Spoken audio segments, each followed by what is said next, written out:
चलिए अब हम स्टार्ट करने जा रहे हैं आज बजट लाइन के साथ। आप मेरे साथ अभी तक इंडिफरेंस कर्व का कॉन्सेप्ट ऑलरेडी समझ चुके हैं। आज आपको समझना है बजट लाइन। देखिए, there are two terms, one is budget line and second is budget set. दो टर्म्स है हमारे पास, एक होती है बजट लाइन और एक है आपके पास बजट सेट। ये क्या है बजट लाइन और बजट सेट, जरा ध्यान से समझना। Budget line combination of two goods, expenditure on which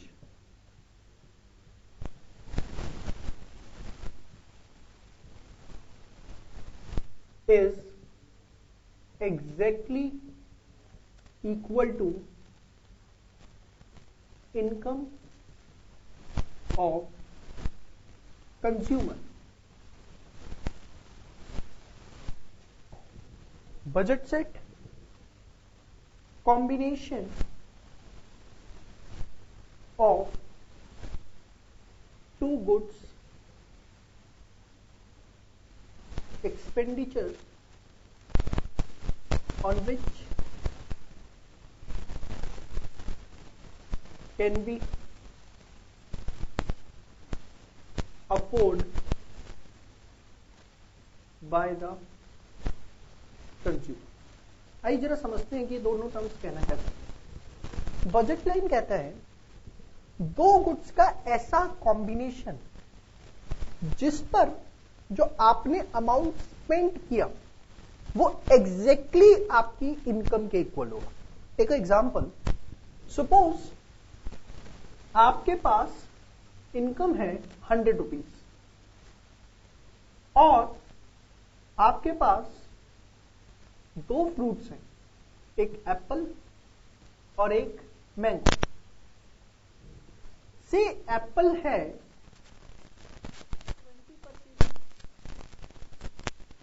and mango है 10 पर KG. Now what are the possibilities? अगर आप 1 केजी एप्पल खरीदते हैं तो आपका कितना पैसा खर्च होगा? 1 into 20। भाई एप्पल 20 रुपए किलो है ना, तो मैंने अगर आपको बोला 1 केजी एप्पल खरीदा तो हमारा कितना पैसा खर्च हुआ? 1 into 20। एंड आपने 8 केजी मैंगो को खरीदे, 8 केजी मैंगो में कितना खर्च होगा? 8 मल्टीप्लाई बाय 10। तो अगर आप देखें आपके टोटल पूरे के पूरे 100 रुपए यहां पर खर्च होगा। 1 किलो एप्पल और 8 किलो मैंगो अगर आपने खरीदा, एप्पल की 1 केजी और मैंगो 8 केजी, तो आपके 20 into 1, क्योंकि एप्पल 20 रुपए किलो था और मैंगो 8 रुपए किलो था, तो 10 रुपए किलो था, 8 केजी आपने खरीदा 80, तो टोटल आपके 100 रुपए खर्च हो गए। या मैंने आपको बोला 2 केजी एप्पल ले लो आप एंड 6 केजी मैंगो ले लो, तो इस सिचुएशन के अंदर क्या होगा? 2 मल्टीप्लाई बाय क्या रेट आ रहा है? 20 एप्पल का 2 into 20 plus 6 KG mango, 6 multiply by mango क्या है आपका? 10 रुपीज। तो 40 प्लस 60, यहां भी आपके कितने खर्च हो गए? 100। तो एक कॉम्बिनेशन मैंने ये सजेस्ट किया, दूसरा कॉम्बिनेशन मैंने आपको ये सजेस्ट किया, और दोनों ही कॉम्बिनेशंस के अंदर आप देखो तो जो आपका खर्चा होगा it is exactly equal to the income of the consumer. तो अगर आप डेफिनेशन देखें, combinations of two goods, expenditure on which is exactly equal to income of consumer, वो जो है आपका क्या कहलाएगा? Budget line. नाउ इसके बाद हम बात करते हैं बजट सेट की। बजट सेट क्या है? Combination of two goods, expenditure on which the words are can be afford by consumer. Now what is this can be afford by consumer? अगर मैं आपको बोलता हूं 1 kg एप्पल आप ले लो एंड साथ में 1 kg मैंगो आप ले लो, तो 1 kg एप्पल कितने का होगा? 1 into 20, 1 kg मैंगो 1 into 10, तो 20 plus 10 टोटल आपके खर्च हो गए कितने? 30 रुपीज।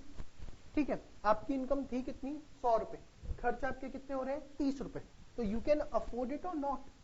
भाई 100 रुपए इनकम है, आपके खर्च कितने हो रहे हैं? 30 रुपए। तो आप इस चीज को अफोर्ड कर सकते हो या नहीं कर सकते? आप इस चीज को अफोर्ड कर सकते हो। तो बेसिकली जब बजट सेट की बात आती है तो बजट सेट को हम बोलते हैं कि अफोर्डेबिलिटी सिर्फ हमें चेक करनी है। क्या चेक करनी है? सिर्फ हमें अफोर्डेबिलिटी।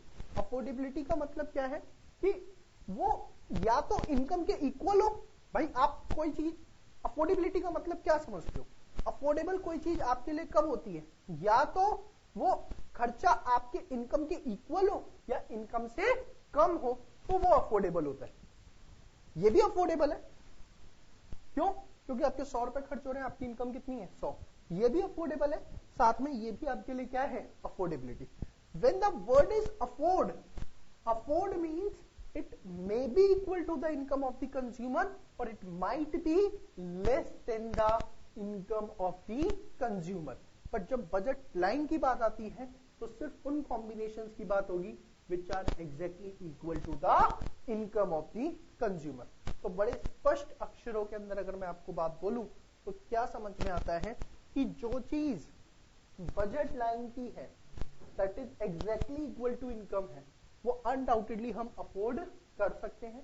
मतलब बजट लाइन में जितनी चीजें आएंगी वो सारी की सारी बजट सेट का पार्ट होंगी, बट बजट सेट में जितनी सारी चीजें आएंगी वो बिल्कुल भी जरूरी नहीं है कि बजट लाइन का पार्ट हो। जैसे ये बजट सेट का पार्ट है बिकॉज मेरा खर्चा कितना हो रहा है? 30 रुपए और मेरी इनकम कितनी है? 100 रुपए। मैं इसे अफोर्ड कर सकता हूं, बट ये बजट लाइन का पार्ट नहीं है because here it is not exactly equal to the income.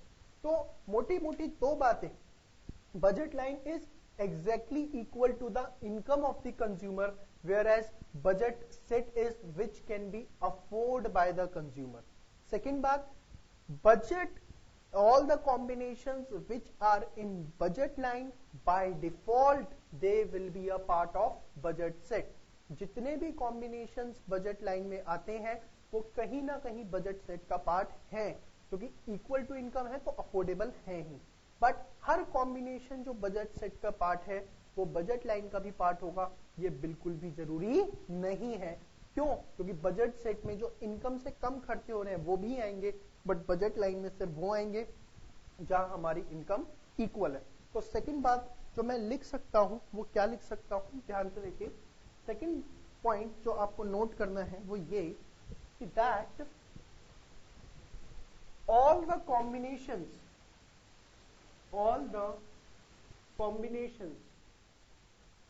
which are the part of budget line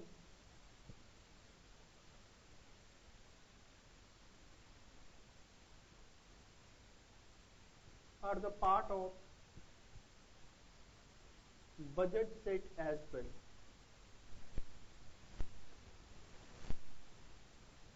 वो बजट सेट का भी पार्ट है, बट कॉम्बिनेशन which